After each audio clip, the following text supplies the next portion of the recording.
이사야 5장입니다. 구약성경 이사야 5장 1절에서 10절 한 절씩 교독하시겠습니다.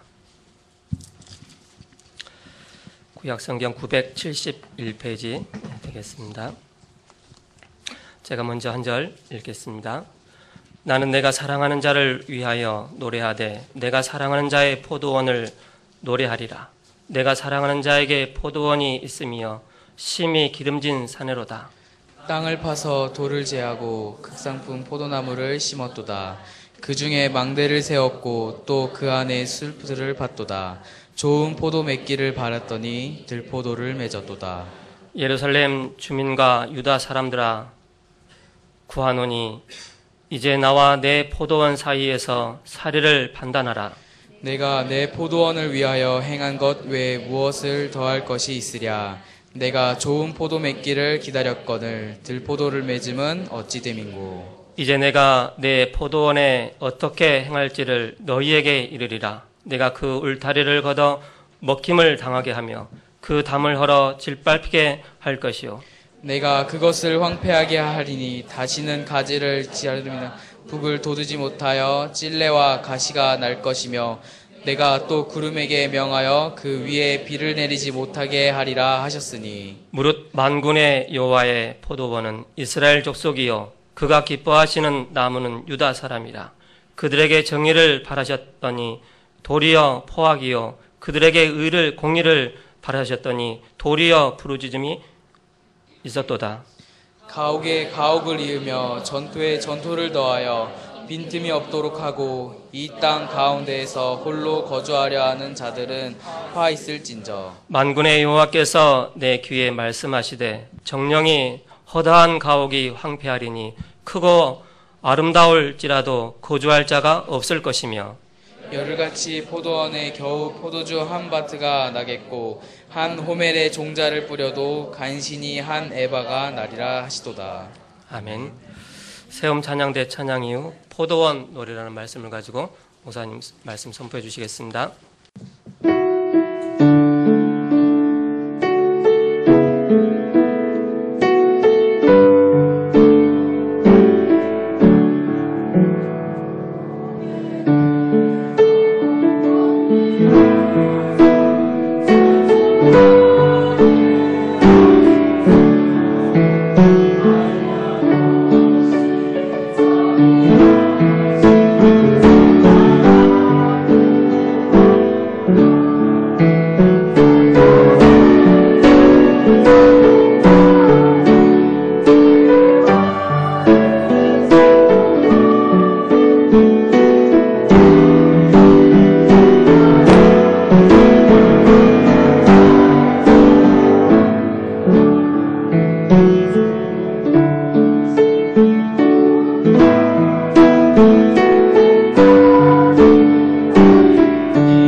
1절 말씀에 나는 내가 나를 사랑하는 자를 위하여 나는 내가 사랑하는 자를 위하여 노래하되 내가 사랑하는 자의 포도원을 노래하리라. 내가 사랑하는 자에게 포도원이 있으며 심히 기름진 사내로다. 그런 말씀이 있습니다. 여기 포도원을 노래하리니 그런 말씀이 있죠. 그래서 제목을 포도원 노래다. 그런 제목으로 이 시간에 함께 은혜를 받고자 합니다. 지난 주간에는 렘넌트 위에 비치는 그리스도의 빛이다. 그런 말씀을 주셨습니다. 렘넌트가 우리 자라나는 세대들이죠. 끝까지 남아서 나무가 잘려도 거기서 싹이 나서 자라듯이 바로 렘넌트다. 우리말로는 그루터기다. 영어 성경에 렘넌트다 이렇게 나오죠. 그 렘넌트 위에 비친 그리스도의 빛이다. 그래서 우리가 치유부터 시작하라 그랬습니다. 우리가 잘못된 것들 그리고 잘못 각인된 것 바꿔라. 그래서 근본을 바꾸고 기본을 바꾸고 기초를 바꾸는 치유가 필요하다. 우리가 세상에 어마어마한 단체 그 세 단체들을 왜 못 이기느냐? 바로 그들 이길 만한 과학화된 프로그램이 없다. 그래서 깊은 묵상의 시간을 갖고 깊은 기도의 비밀을 누릴 수 있는 그런 중요한 부분을 우리가 회복해야 되겠습니다. 서론적으로 포도원 주인의 노래는 어떤 노래 하겠느냐? 좋은 포도 맺기를 소망하겠죠. 그런데 오늘 본문에 보니까 좋은 포도 맺기를 소원했는데 안타깝게도 들포도를 맺었다. 그 내용입니다. 극상품 포도를 심었는데 들포도를 맺었구나. 그러면서 슬픔의 노래죠. 기쁨의 노래였는데 슬픔의 노래로 바뀐 것이죠. 그래서 포도원이 누구냐? 이스라엘 족속이다 그랬습니다.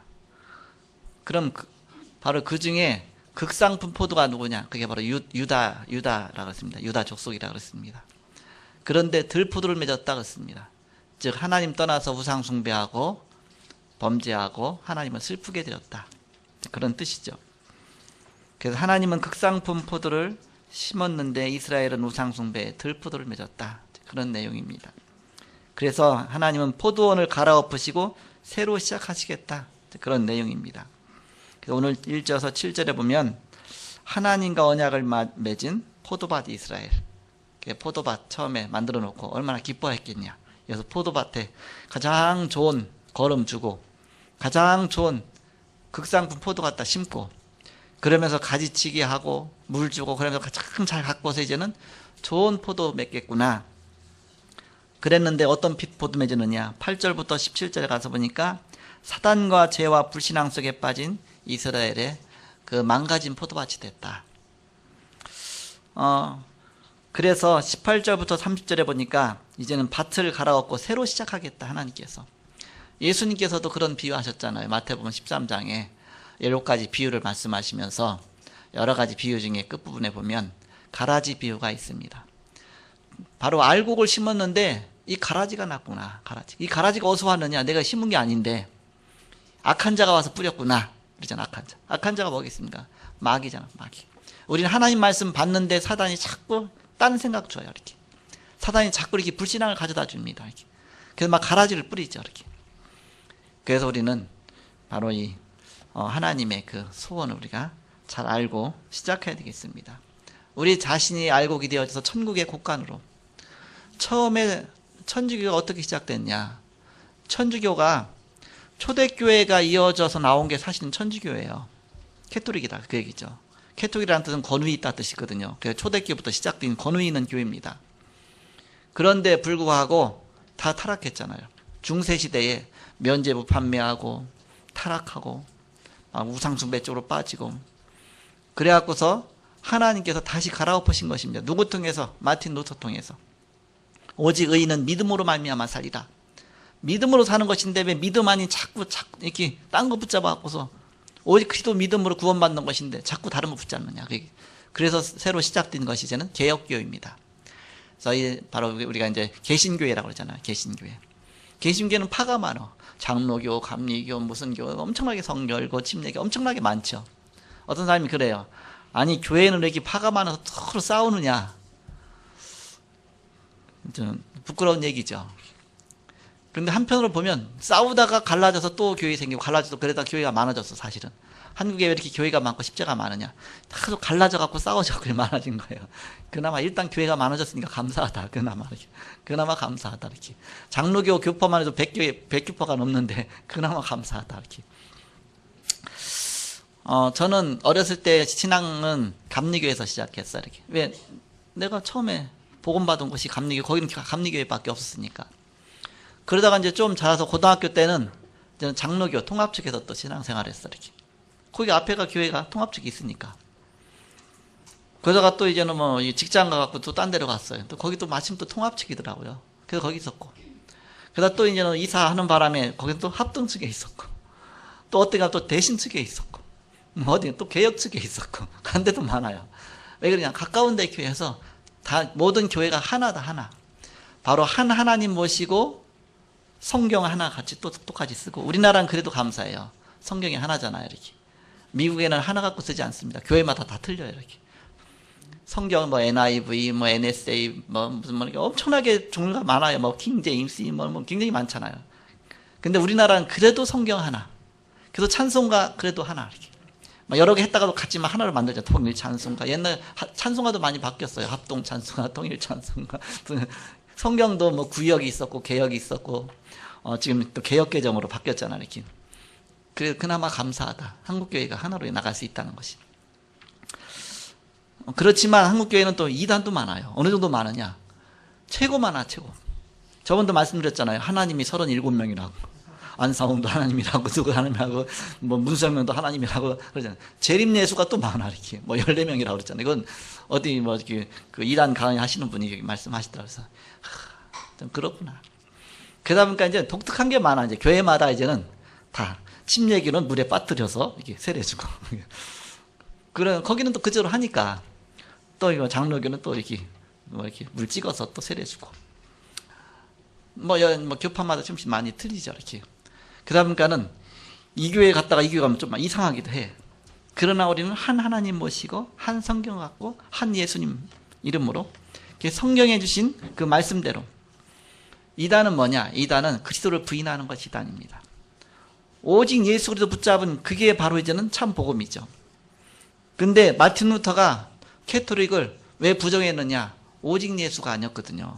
마리아 믿어도 뭔가 또 이제 여러 가지 성인 믿어도 뭐 막 그렇게 하다 보니까 그때서 이제는 이건 아닌데 성경에는 오직 예수 믿어야 구원받는 것인데 물론 예수도 믿고 뭐도 믿죠. 근데 예수도 믿고 뭐도 믿고가 아니라 오직 예수. 그게 바로 복음입니다. 그래서 바로 이제는 그 마틴 루터가 종교개혁 한 것이죠. 그러면서부터 나온 것이 이제 또 개신교가 나왔습니다. 또 개신교도 많이 갈라졌죠. 이렇게. 그래서 우리는 항상 복음으로 들어가야 된다. 항상 성경으로 들어가야 된다. 항상 말씀으로 들어가야 된다. 그게 바로 우리의 가장 바른 신앙입니다. 그래서 우리가 왜 자꾸 엉뚱하게 빠졌느냐? 그것이 성령의 역사입니다.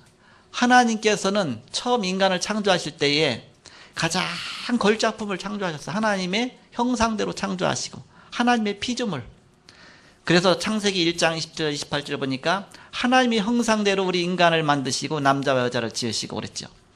그러면서 이 동산에 있는 모든 실과는 내가 임의로 먹되 네 맘대로 다 먹어라. 그렇지만 동산 중앙에 있는 선악을 알게 하는 나무의 실과는 먹지 말라. 선악과만은 먹지 말라. 하나님의 상징입니다. 하나님의 존재의 상징이죠. 하나님 계신 거 보고 알고 하나님 그 맛인 거 알고 하나님이 저거는 그 맛이었지. 저거는 먹으면 안 되지. 그게 하나님의 말씀이고 언약입니다. 그런데 뱀이 속였잖아요.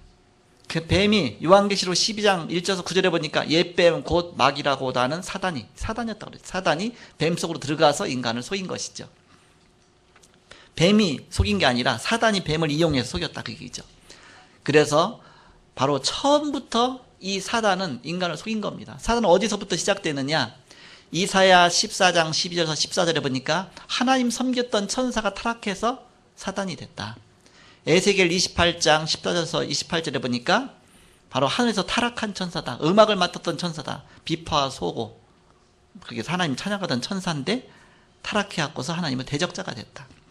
그래서 유다서 1장 6절에 보니까 자기 처소를 떠난 천사 그랬죠. 즉 천사였는데 하나님 섬기던 천사가 타락해서 마귀가 됐다. 그것이 바로 일반적인 신학적인 개념입니다. 그런데 아담과 하와를 속였다. 어떻게 속였냐? 하나님 말씀을 놓치도록 속인 겁니다. 뭐라고 말합니까? 저 선악과 먹으라고 그랬냐? 먹지 말라고 그랬냐? 그러면 먹지 말라고 했어 그럴 텐데 그렇게 속인 게 아닙니다. 어떻게 속였냐? 참으로 너희들어 저 동산에 있는 모든 실과 다 먹지 말라고 그랬냐? 그러잖아요. 그러니까는 아닌데 선악과만 먹지 말라고 했는데 아니다. 저 중앙에 있는 선악과 나무만 먹지 말라고 했다. 그러니까는 거기서 이제는 살짝 속여 들어가는 겁니다. 어떻게 속이 들어가느냐? 그때 거기 이제 하와가 한 말을 자세히 들어보세요. 저걸 먹으면 정령 죽으리라 하나님 그렇게 말씀하셨는데 저걸 먹으면 혹시 죽을까 하노라. 혹시 죽을지 모르니까 한번 먹지 말라고 그랬다 그랬죠. 자, 그게 이제는 허점을 파고 들어간 겁니다. 말씀인데 사단은 교묘하게 이 말씀을 속이는 겁니다. 다 먹지 마라. 먹는 날에는 정령 죽으리라 하나님이 단호하게 말씀하셨는데 우리가 복음이 확실해야 되는 이유죠. 그런데 아니다. 먹어도 괜찮다. 이제 뱀이 속이는 겁니다. 먹어도 괜찮다. 먹으면 네 눈이 밝아서 너 하나님처럼 될까봐 먹지 말라고 그런 거다. 이제 뒤집어 놓잖아요. 사단은 항상 그렇게 뒤집기 작전을 잘해요. 이렇게 하나님 말씀을 싹 뒤집으면 첫 번에 불신앙 갖고 파고드는 겁니다. 우리가 별거 아닌 건데 살짝 불신앙하는 순간에 사단은 우리 마음을 완전히 속여갖고 이제는 엉뚱한 데 가게 만드는 겁니다. 그게 사단의 전략이에요. 그러면서 고단부터 이제는 마음에 사단이 틈타고 나니까 하와가 볼 때 보암직하고 먹음직하고 탐스럽고 왜 그렇게 먹고 싶습니까? 우리가 죄를 지을 거는 왜 이렇게 막 그 마음에 그렇게 자꾸 보암직하고 먹음직하고 막 죄를 안 지으면 못 견디도록 끌고 가잖아요. 그게 바로 사단이 미혹하는 거 아닙니까? 그래서 미혹의 영으로 인간을 속이는 겁니다. 그래서 결국은 어떻게 해요? 따먹지 않으면 안 될 정도로 그 마음이 막 그만큼 거기 집착이 돼 갖고서 그래서 우리 집중하고 집착은 다르다 그랬잖아요. 우리가 집중해야지 그리스도께 기도로 집중해야지. 바로 집착은 아니다. 우리가 어떤 물건에 집착한다는 사람 어떤 무상에 집착하는 게 아니죠. 그래서 집착해 갖고서 거기에 이제 따먹지 않으면 안 될 정도 때문에 우리는 판단해서 이렇게 할 수도 있고 저렇게 할 수도 있고 이제 바르게 가야 되는데 이제는 거기서 빠져나오지 못하는 겁니다. 거기 완전히 매인 거죠. 그래갖고서 결국은 자기가 가서 직접 손으로 따먹었어요. 이렇게 따먹고 자기 혼자 죽기 싫으니까 이제는 남편 아담에게도 주고 그래갖고서 보면서 야 우리 안 죽었지? 당신 안 죽었네. 나도 안 죽었네. 아 이거 하나님 진짜 거짓말 시킨 거구나.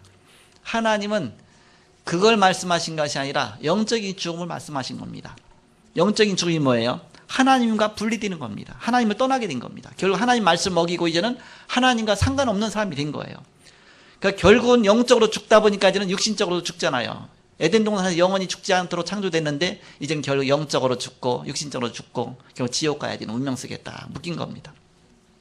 이게 사단이 속이는 전략입니다. 그래서 결국은 인간은 타락하고 이제는 문제 속에 빠졌잖아요. 그때 하나님께서는 다시 시작했어요. 다시. 어떻게 다시 시작했느냐? 창세기 3장 15절. 하나님 말씀하잖아요. 너 왜 먹었냐? 저 우리 아내가 하와가 줘갖고 먹었어요. 하와한테. 너 왜 먹었냐? 저 뱀이 나한테 끼어갖고 먹었어요. 그러니까 하나님이 뱀을 저주하잖아요. 뱀한테. 너 왜 먹었냐 그러지 않죠. 마귀는 하는 짓이 그거니까. 마귀는 원래 사기꾼은 사기치는 게 자기 전업이니까.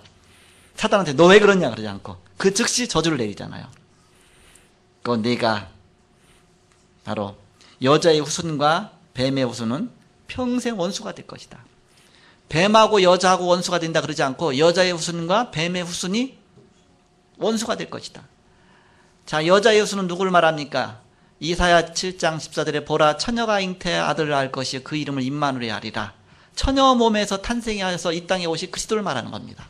예수 그리스도를 여자의 후손. 그 후손이란 단어를 복수를 쓰지 않고 단수를 썼습니다. 어느 하나를 지칭했는데 그분이 오실 메시아를 말하는 겁니다. 그럼 뱀의 후손은 뱀을 속인 그 마귀를 말하는 것이죠. 마귀를 지칭하면서 마귀하고 예수님하고 원수가 될 것이다. 원수가 돼 있잖아요 지금.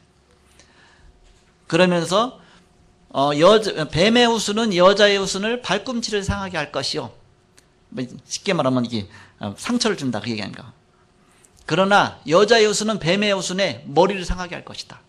자, 발꿈치 상한 거하고 머리 상한 거하고 어떤 게 더 치명타입니까? 머리 상한 거잖아요. 그러니까 바로 여자의 후손 메시아는 마귀의 머리를 박살낼 것이다. 그런 뜻입니다. 어디에서? 십자가에서. 십자가에서 죽으신 것은 마귀 머리를 박살낸 사건입니다.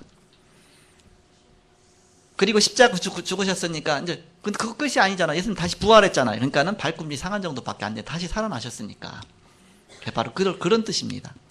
그래서 그걸 갖다 원시 복음이다 그러죠. 최초의 복음이다. 사단은 이 처음부터 이 주신 복음을 갖다가 자꾸 속이는 겁니다. 속여요. 우리는 정확한 복음 붙잡아야죠. 창세기 처음부터 시작된 복음을 정확하게 붙잡고 이 말씀 붙잡고 나가야 된다. 그래갖고서 이제 그 이후의 역사는 항상 이 두 가지가 반복되는 겁니다. 하나님은 복음 주시고 복음 깨닫게 하시고, 사단은 이걸 갖다 자꾸 속여갖고 복음과 멀어지게 만들고, 이게 반복적으로 계속 그렇게 가지는 겁니다. 우리와도 똑같습니다. 매주 강단에서 하나님 우리에게 말씀 주시고 복음 주시고, 우리는 세상 살다 보면 또 그게 흐려지고 사단이 자꾸 나를 넘어뜨리고 속에 불신앙 속에 빠지게 만들고, 그게 왔다 갔다 돼요. 그래서 자꾸 예배 성공해야 되고 바로 예배에서 자꾸 또 힘을 얻어야 되는 것이죠. 이걸 잘 깨닫지 못하니까 누가 못 깨달았냐? 가인이 못 깨달았어요. 가인. 바로 이제 아담과 하와 첫째 아들이 가인 아닙니까? 그래도 그 둘째 아들 아벨은 그래도 조금 더 깨달은 거예요. 그래갖고 하나님 앞에 예배하는데 가인은 못 깨달았다는 증거로 그냥 자기 농사 짓던 거 하나님 앞에 하나님께 드렸어요. 물론 첫 곡식이니까 기쁘게 드렸죠. 하나님 안 받으셨어요. 하나님 받으시는 예배를 잘 몰랐던 겁니다. 근데 아벨은 뭘 드렸느냐? 양을 잡아서 드린 거예요. 양. 피제사 드린 겁니다. 오실 메시아 어린 양 되신 그리스도의 그 언약 붙잡고 드렸다, 그 얘기입니다. 그래갖고 하나님은 그걸 받으셨죠. 왜 그걸 받으셨느냐? 오실 메시아, 우리의 구원자 그리스도가 오실 거, 그걸 설명하시기 위해서 구태여 그걸 받으시고서 피제사를 설명하신 것입니다. 그래서 피 흘림이 없이는 죄 사함이 없느니라. 바로 그리스도께 하나님께 원하시는 것은 피제사를 원하신다. 우리를 위해서 십자가에 달려서 피 흘려서 우리 구원하실 그걸 깨달아라, 그런 뜻입니다.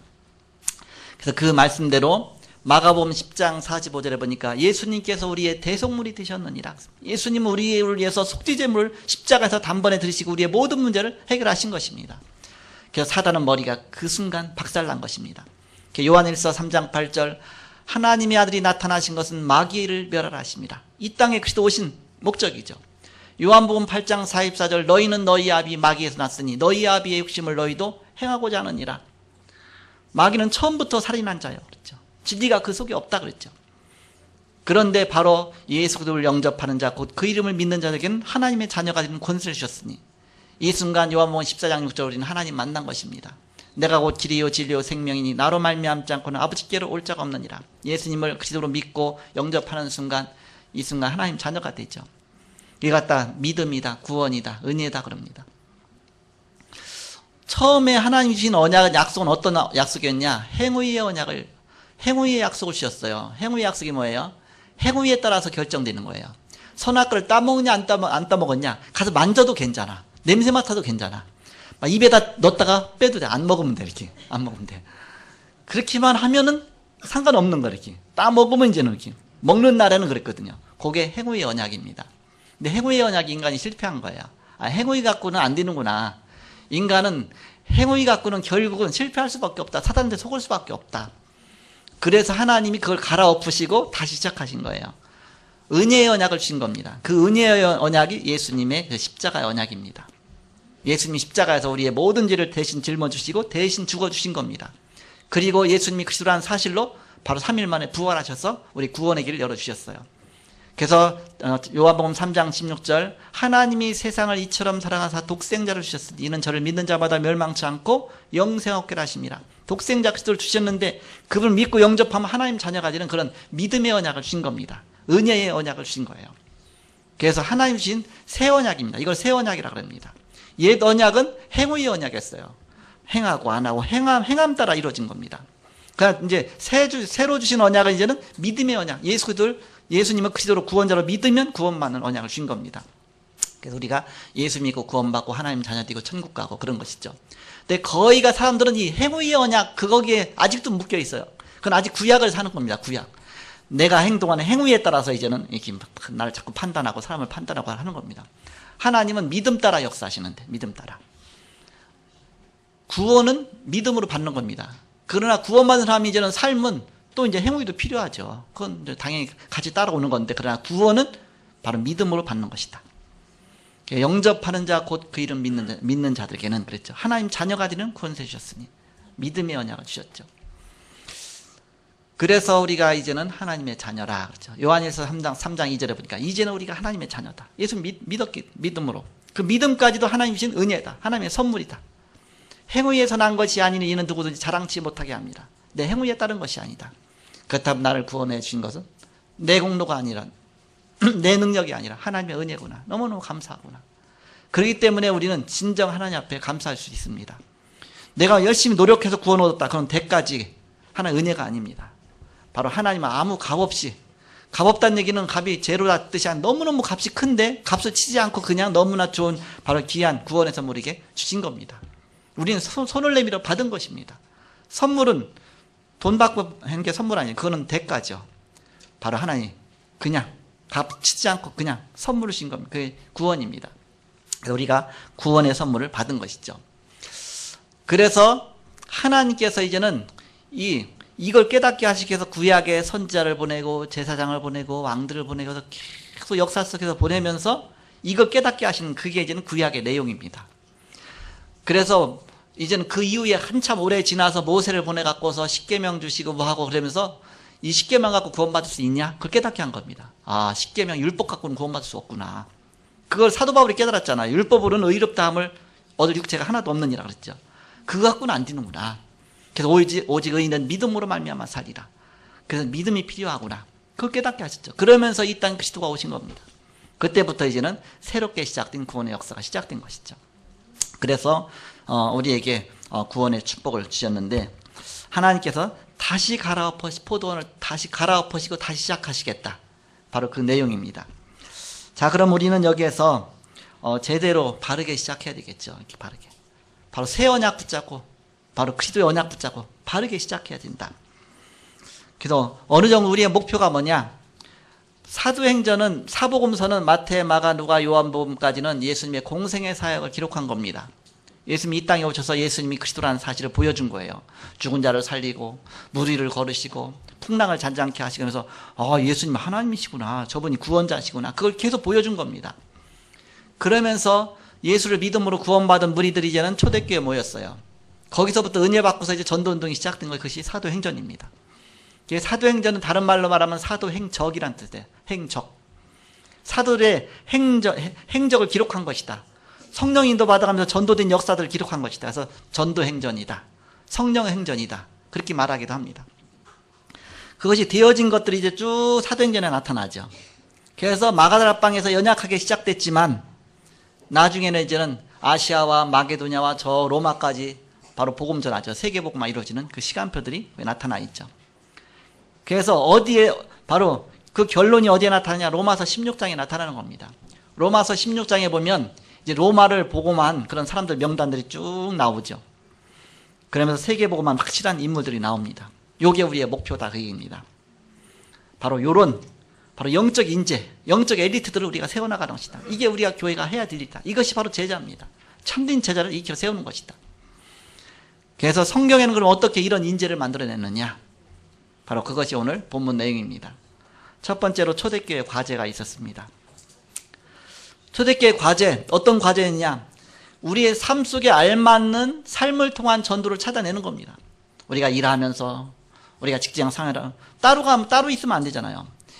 우리가 교회에서는 다 신자인데, 크리스찬인데, 직장 가서는 이제는 다 불신자처럼 보여. 그러면 안 되죠. 우리는 집에서든 교회에서든 가정에서 어디든 똑같이 바로 복음을 누리는 자가 되어져야 되죠. 그래서 삶 속에서 이 전도가 되어지는 그런 바로 전도의 방향이 나와야 되는 것이 그것이 초대교회의 과제였습니다. 전도란 뭐냐? 전도란 가서 막 뛰들고 가서 예수천당 구신지옥해서 그게 아니고 막 문 안 열어주는데 아파트 뚫어가서 막 뚫어갖고서 막 간신히 해갖고서 물론 그것도 전도지요. 축호전 노방 다 전도입니다. 더 중요한 전도는 뭐냐? 전도는 나의 일이 아니라 하나님의 일입니다. 하나님이 더 원하시는 것입니다. 하나님이 부족한 나를 통해서 하나님이 하시는 겁니다. 전도는 하나님이 나와 함께 하셔서 되어지게 하는 것이다. 그래서 바로 이것이 복음을 누리는 삶이잖아요. 우리가 먼저 복음을 누려야 우리를 통해서 하나님이 일을 하시죠. 하나님하고 단절이 됐는데 어떻게 우리를 통해서 열매를 맺겠습니까? 저는 중학교 때 1학년 때 처음 교회를 갔거든요. 교회 갔는데 이제 학생회 모이더라고요. 이렇게 중동부들 모이는데, 중동부 뭐 이거 예배당 하나만 있으니까 거기 양옆에 기도실이 조그맣게 있어요. 이렇게 계단이 있고 이렇게 기도실이 조그만 게 있어요. 거기로 이렇게 데리고 들어가더라고요. 한 서너 명 됐던 것 같아요.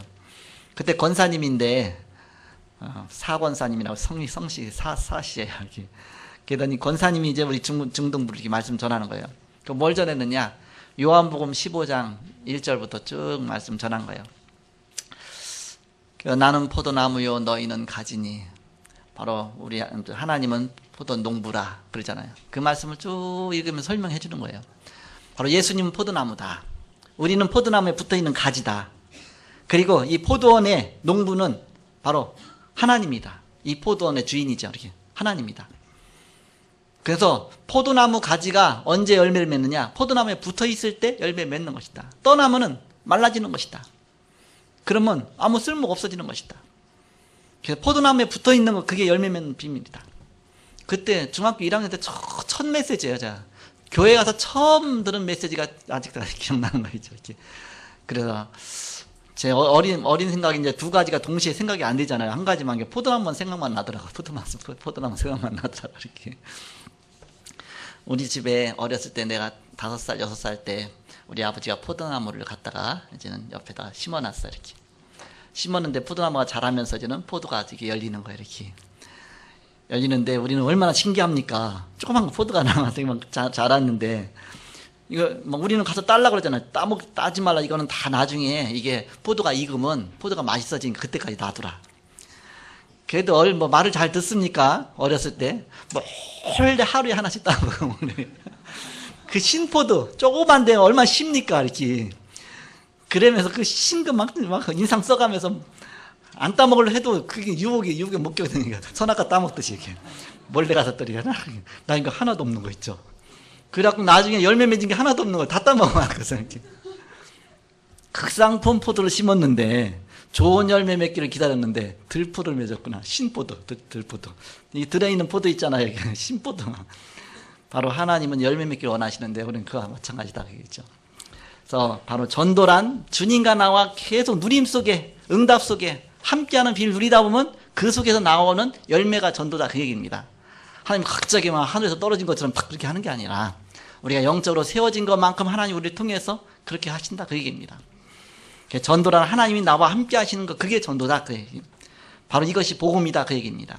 그래서 만남 속에 하나님이 함께 하신다. 하나님 만남의 축복도 주신다. 문화 속에 함께 하신다. 이제 문화를 통해서 이게 전달되면 그게 선교다. 그 얘기죠. 전도와 선교는 같은 거 아닙니까? 예수님 공생애 때 예수님께서 12사도를 선별하셨습니다. 그러니까 12사도가 공생애 사역하시고서 나중에 이제 점점 이렇게 제자들이 많이 세워졌구나. 초대교회 지도자가 됐죠.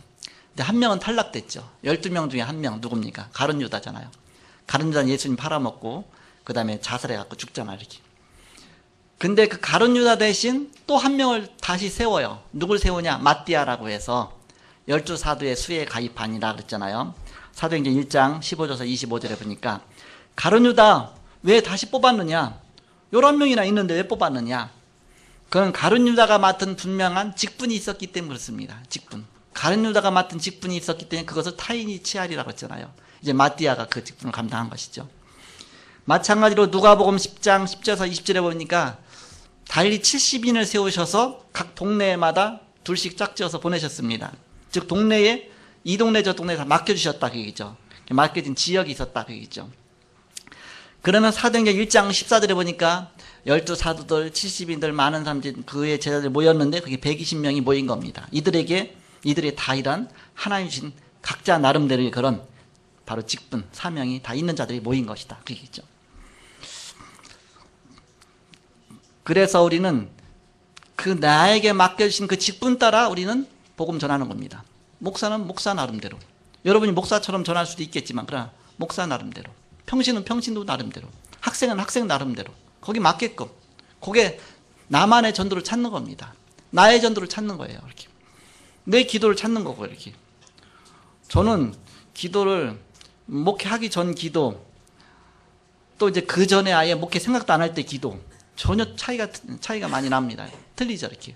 그 기도 분량이 옛날에 하던 기도 갖고는 목회는 그게 안 되는 겁니다. 그 정도 갖고는 예를 들어서 이렇게 영적인 비밀 알고 기도해야 되겠죠. 그 수준이 다 있는 것이죠. 어린아이가 이제 기도할 줄 압니까? 잘 모르잖아요. 그렇지만 그냥 손만 모아도 걔는 기도가 되는 거야, 이렇게. 근데 장로님이 그냥 손만 모고 있으면 되겠습니까? 이렇게 기도해야 돼, 예를 들어서. 그 나름대로의 이제는 그 기도 수준이 있어야 되죠. 나름대로의 전도의 수준이 있어야 되겠죠. 나만의 전도. 그래서 바울을 보시기 바랍니다. 바울은 사도행전 1장 1절에 보니까 데오빌로여 그랬죠. 그러면서 누가가 이제 전도한 그 내용들이 거기 나오는데 누가가 데오빌로한테 편지를 썼죠. 그것이 이제 사도행전 내용인데 그러면서 그때 누가는 자기 나름대로의 전도를 찾은 겁니다. 누가가 의사였거든요. 그러니까 엘리트들 복음 전한 데오빌로는 아마 총독이었을 것이다. 로마에 파견받은 총독이었을 것이다. 그랬죠. 그러니까 거기 맞게끔 전도를 한 것이죠. 사도행전 1장 14절에 보니까 이제는 나름대로 그런 사람들이 모여서 주신 언약 붙잡고 모여서 기도한 것입니다. 그때 사도행전 2장 41절에 보니까 3천 제자가 있는 곳곳에서 자기 나름대로의 전도운동이 일어나니까 3천 군데 말씀운동이 일어났죠. 이게 초대교회 전도운동이다. 그래서 사도행전 6장 1절에서 7절에 보니까 이제는 중직자를 세우잖아요. 7집사를 세우고 막 중직자를 세우고 그 중직자 나름대로의 또 방향이 있었습니다. 사도행전 17장 2절에 보니까 규례대로 그런 말씀이 있습니다. 그거는 뭐냐면 전에 행하던 그대로 그대로 즉 전략이 있었다 그게 있죠. 나름대로의 그런 방향이 있었다 그게 있죠. 사도행전 28장 3절에서 31절에 보니까 로마 감옥 안에서도 막 역사가 일어났어요. 사도 바울이 로마 감옥에 갇혔는데 어떻게 역사가 일어났느냐.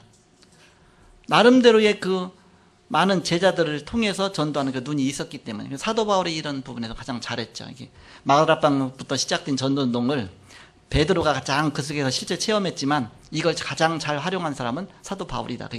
사도 바울은 신학자요, 전도자요, 바로 시대적인 그런 성경을 또 기록한 자요. 성경을 14권 이상 기록했잖아요. 13권 이상. 그래서 로마서 16장에 많은 명단들이 쭉 나오는데 그게 사도 바울과 함께 세계복음한 명단들입니다. 그래서 우리들은 바로 이 바울을 잘 보고서 이렇게 눈을 열어야 된다. 자, 마지막 이제 두 번째입니다. 첫 번째는 바로 초대교회 과제가 있었다. 여기까지 이제 로마 복음화까지 거기까지 마가다락방에서 시작된 전도운동이 이제는 로마를 복음화는 거기까지 가져야 되는데 거기에 중요한 일꾼과 제자들 각자 나름대로의 하나님 주신 방향을 붙잡고서 바로 하나님께 응답받는 제자들이 쭉 세워져야 거기까지 가지는 것이죠. 자, 두 번째입니다. 바로 힘을 얻어야 되는 것이죠. 우리가 영적으로 진짜 힘을 얻지 못하면 이 복음운동은 지속할 수가 없어요. 그래서 모든 사람이 이제는 내 나름대로 나의 전도 방향을 잡았으면 이제는 내가 있는 현장에서 말씀운동이 일어나야 돼요. 내게 들은 바를 사람들에게 부탁하라, 전하라 그랬잖아요. 가르쳐 지키게 하라 그랬죠. 내가 오늘 받은 말씀을 현장에 가서 옆에 있는 사람들 그대로 전할 수 있어야 되겠죠. 그래야 곳곳마다 말씀운동이 일어나겠죠. 그래서 바로 이런 말씀운동이 곳곳마다 초대교회에서는 집집마다 일어난 겁니다. 3천 군데에서 동시에 일어난 겁니다. 저희가 성전에 있든지 집에 있든지 예수는 그리스도라 전하기를 쉬지 않았다 그랬죠. 가는 곳마다 이 말씀운동이 일어난 것이죠. 그러면 사도행전 1장 3절에 보니까 이제는 바로 함께 또 모였습니다. 말씀운동이 또 집결이 되는 것이죠. 그래서 함께 모여서 또 힘을 얻고 또 흩어져서 또 말씀운동하고 그것이 계속적으로 모이는 교회, 흩어지는 교회 이것이 되어져야 바로 현장 살고 교회 사는 것입니다.